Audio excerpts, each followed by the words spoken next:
Oke, Assalamualaikum warahmatullahi wabarakatuh. Ketemu lagi dengan kelas kritis film. Hari ini kita via YouTube dulu ya. Jadi, karena ini sangat-sangat penting untuk teman-teman ketahui, maka saya memutuskan untuk mengaplikasikannya di YouTube. Semoga bisa membantu. Nah, pada pertemuan kali ini, sebelum kita mulai, kita baca basmalah bersama-sama. Bismillahirrahmanirrahim. Hari ini kita akan membahas apa yang dinamakan mice and sin. Mice and sin gitu ya. Jadi agak agak susah pengelafalannya karena pada dasarnya dia berasal dari bahasa Prancis. Miche, mice, monggo bisa diartikan sendiri. Namun eh, secara bahasa itu berarti menempatkan satu objek dalam adegan. Nah, ketika dia diaplikasikan di dalam sebuah film, maka acuannya adalah semua aspek visual yang tampil pada film. Ya, aktor, setting, background, lighting, kostum, dan lain sebagainya. Oleh karenanya, Mass and Scene ini termasuk ke dalam unsur sinematik. Kita udah belajar dua unsur ya, naratif dan sinematik, maka Mass and Scene ini adalah unsur sinematiknya. Nah, di lain sisi, Mass and Scene juga dibahasakan adalah desain panggung, pengaturan aktor atau aktris dalam suatu adegan untuk produksi film atau teater. Jadi, eee, penggambaran Mass and Scene itu visualisasi aspek seluruhnya itu merujuk pada adegan tunggal yang mewakili sebuah film.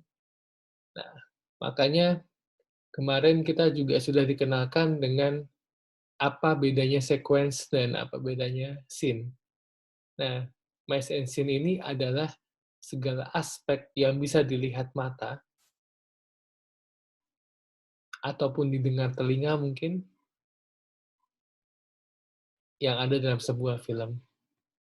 Oleh karenanya, secara definisi, dia dibagi ke dalam dua sudut pandang. Jadi yang pertama adalah secara kasat mata pada layar, dari sudut pandang penonton, kita melihat film berarti apa yang kita lihat itu adalah mise en scene. Kalau dari pembuat filmnya, jadi tindakan meletakkan segala sesuatu di dalam peristiwa yang dibuat. Nah, tindakan meletakkan ini akan kita bahas unsur-unsur atau apa saja sih yang termasuk ke dalam mise en scene. Ketika kita berbicara segala sesuatu. Jadi itu jamak ya, tidak hanya tunggal.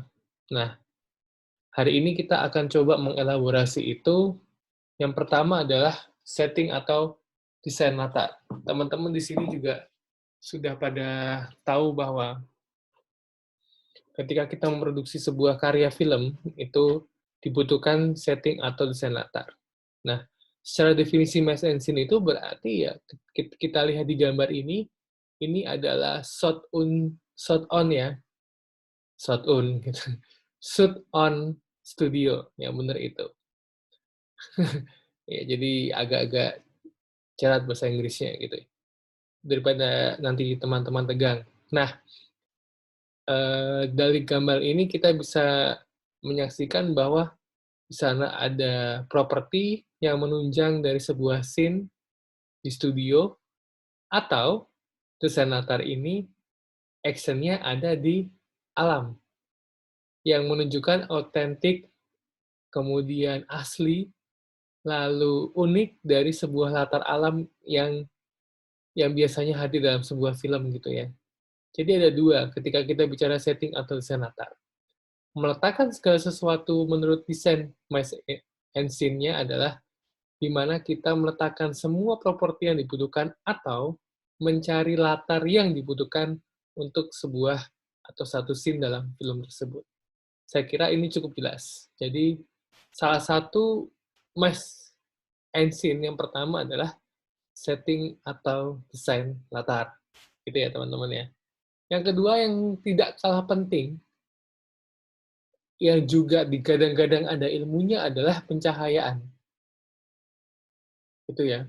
Kualitas, arah, intensitas yang merujuk jarak, bentuk, waktu, tekstur, dan suasana itu ada dalam lighting. Jadi lighting itu bisa mempengaruhi pemahaman audiens kepada film yang sedang dibuat. Di sini juga bahasa penikmat film itu tone. Kalau dia terang, dia gelap, itu berbeda. Gitu ya. Nah, pencahayaan ini faktor kedua yang penting di samping tadi faktor pertama adalah latar. Kenapa? Karena dari sini kita melihat sebuah kualitas scene itu dibuat. Nah, jadi ketika kualitas cahaya itu menerangi sebuah objek, itu biasanya dibagi dua, soft light atau hard light. Jadi dari depan dia frontal, dari belakang dia backlight, samping dia side light, atas top light, bawah underlight, kemudian high-nya, kontrasnya low, high kontrasnya, itu berarti low key, kemudian graduated tonality-nya itu terbagi ke dalam beberapa aspek pencahayaan. Nah, ketika dari depan, cahaya dari depan, maka dia akan memiliki makna atau simbol yang berbeda ketika pencahayaan itu disorot dari belakang maupun dari samping atau dari bawah, dari atas. Apalagi kontrasnya itu rendah atau kontrasnya itu tinggi, sampai pada tonality-nya itu graduate atau dia itu terang semuanya gitu teman-teman, atau justru gelap semuanya. Nah, kualitas cahaya ini juga menjadi salah satu aspek yang sangat penting ketika kita memproduksi sebuah film. Oleh karenanya, faktor yang ketiga yang tidak kalah penting juga, ketika kita sudah bicara setting latar dan pencahayaan atau lighting adalah sebuah ruang. Gitu ya. Film itu diproduksi dari sebuah lensa yang kecil ya, lensa kamera. Nah, representasi ruang, ruang itu padat, ruang itu bagus, ruang itu jelek, itu bisa dimanipulasi melalui petakan kamera. Di sini kalau tidak salah ada yang Director of Photography atau DOP bermain untuk men-shoot mana aja nih yang bisa dijadikan pembacaan film, ada tempat, benda, kedalaman, ukuran, juga kedekatan. Nah, di sini ruang ini menjadi sangat penting, teman-teman. Itu faktor yang ketiga. Faktor yang keempat adalah komposisi.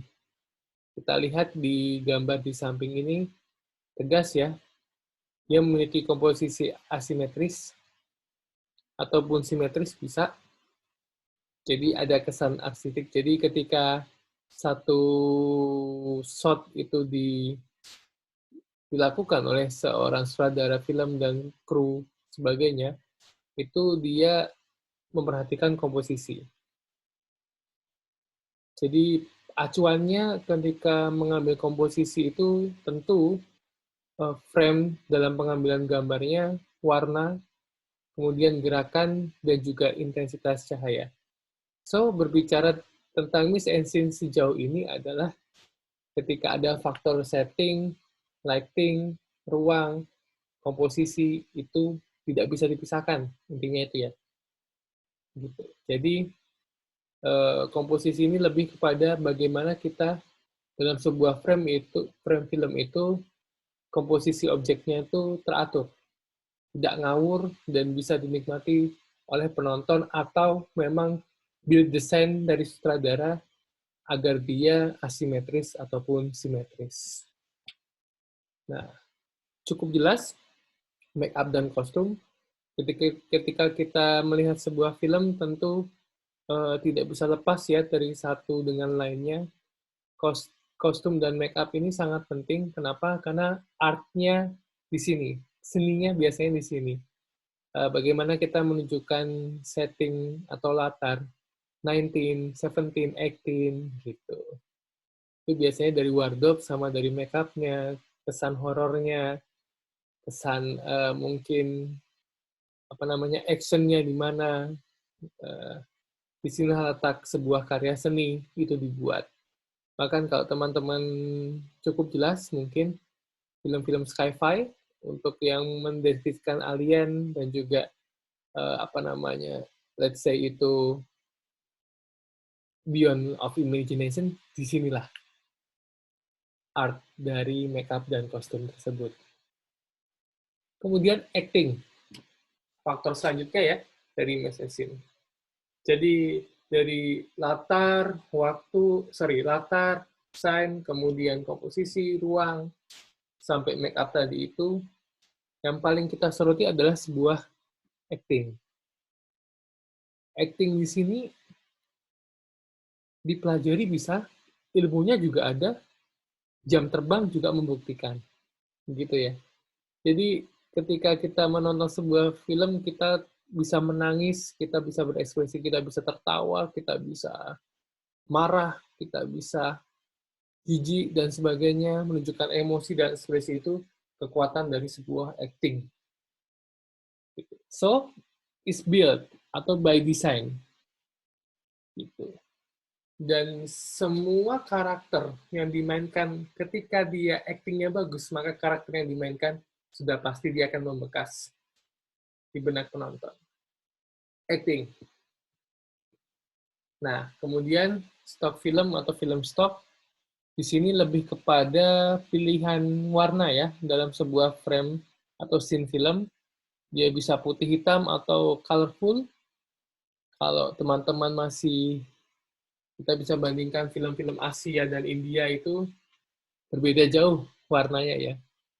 Asia dominasi Korea Selatan maybe itu colorful sekali.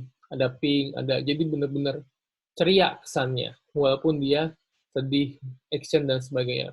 Beda dengan Asia yang India, beda lagi dengan tonton barat Eropa yang lebih hitam putih karena dia lekat dengan sejarahnya gitu. Film-film modern sekarang juga masih menggunakan ton hitam putih gitu ya. Karena sangat disukai. Terakhir tuh saya nonton apa ya? Mungkin yang paling fenomenal ton hitam putih dan juga perpaduan itu ada pada nggak tahu Justice League mungkin Snyder Cut atau yang paling membekas Sin City sih. Yang kedua itu benar-benar hitam putih tone-nya atau film stoknya. Jadi warna ini bisa menunjukkan apa namanya kesan ya, dan dia tidak berlaku di film lama itu nggak berlaku walaupun panjang sejarahnya bahwa film lama kebanyakan memang dengan hitam putih, Charlie Chaplin dengan hitam putih dan sebagainya dan baru masuk colorful itu pada medio 90-an. Tapi kenyataannya bahwa menunjukkan kesan ini yang dipentingkan dalam sebuah message scene. Gitu. Nah, kemudian rasio. Rasio ini adalah ketika kita menonton sebuah film, itu apa namanya, kita menggunakan media rekam apa, outputnya kemudian apa gitu ya. Biasanya rasionya itu 16:9 atau square screen itu 4:3. Penentuan aspek rasio ini juga bergantung pada jalur pendistribusian film yang akan dibuat atau diproduksi. Commonnya itu memang wide screen, 16:9. Biasanya seperti itu. Kenapa? Karena media rekamnya juga pakai kamera yang bagus, outputnya juga kita mementingkan bagaimana nanti jalur produksinya dan akan diputar di mana.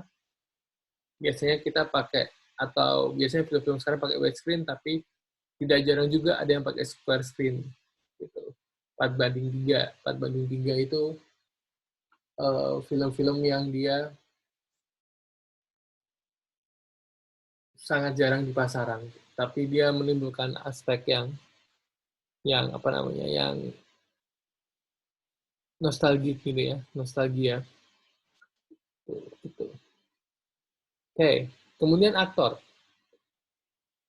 Ketika kita bicara tentang mesensin, kita tidak bisa meniadakan acting dan aktor atau aktris gitu ya. So, kita garis bawahi bahwa aktor itu bukan representasi human. Satu ya. Kenapa? Karena semua ekspresi, gerakan, kemudian perkataan itu hasil rancangan dan latihan yang matang. Yang fenomenal di film Indonesia kan, apa yang kamu lakukan ke saya itu jahat. Itu atau apa. Nah, sebuah teks itu dengan acting yang bagus, itu sangat jarang dilakukan secara spontan. Bahkan seorang aktor pun sangat jarang berimprovisasi ketika di film ya. Nah, hal ini kenapa? Karena acting seorang aktor itu harus dikontrol, teman-teman.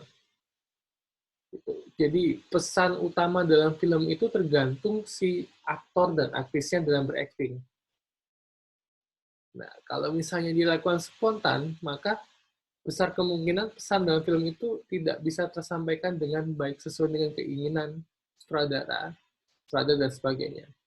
Oleh karenanya, maksud dari headline di presentasi saya di atas itu harus diketahui dengan jelas, aktor itu bukan representasi manusia. Oleh karenanya, dia tidak bisa spontan, dia tidak bisa ekspresif, karena dia desain, rancangan, dan latihan yang sangat matang.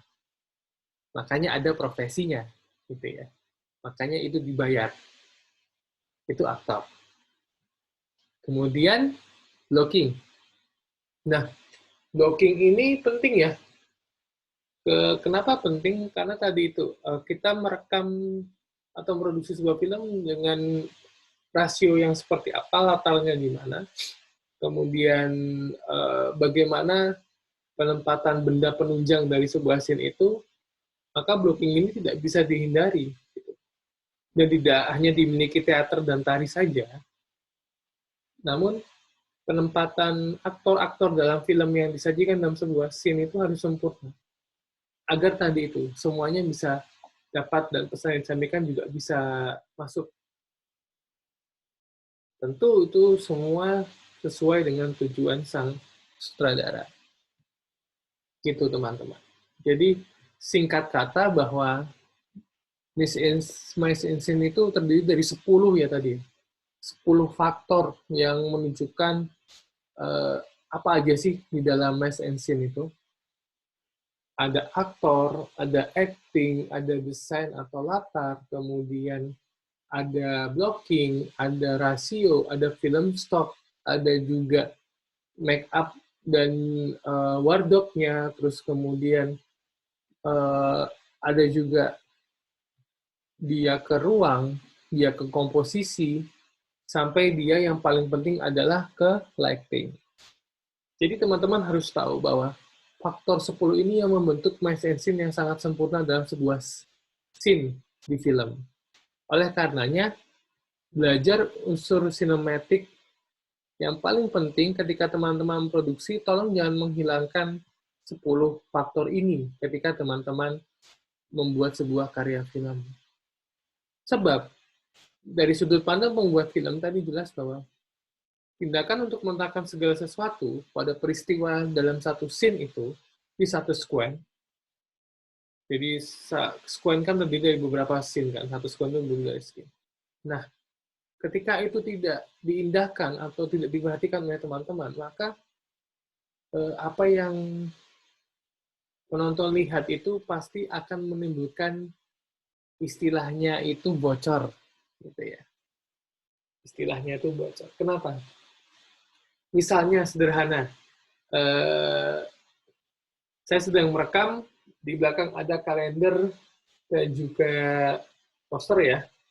Nah, ketika nanti kita berubah scene dalam satu scene, tapi berubah scene, tapi masih dalam satu sekuen, ini nggak ada propertinya, salah satu saja, maka itu ada kegagalan terbesar dalam sebuah film.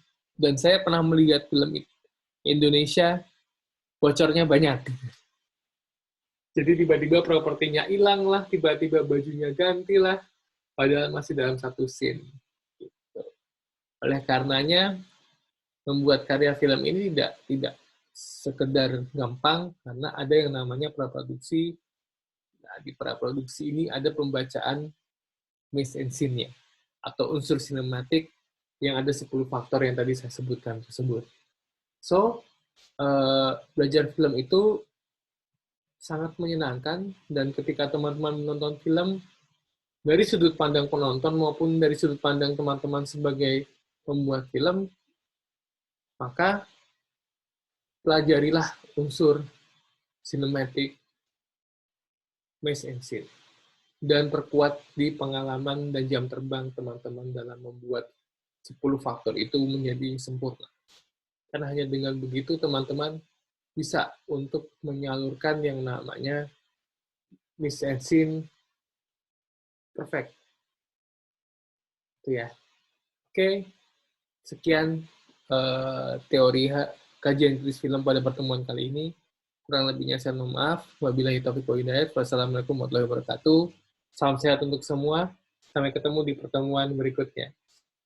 Thank you.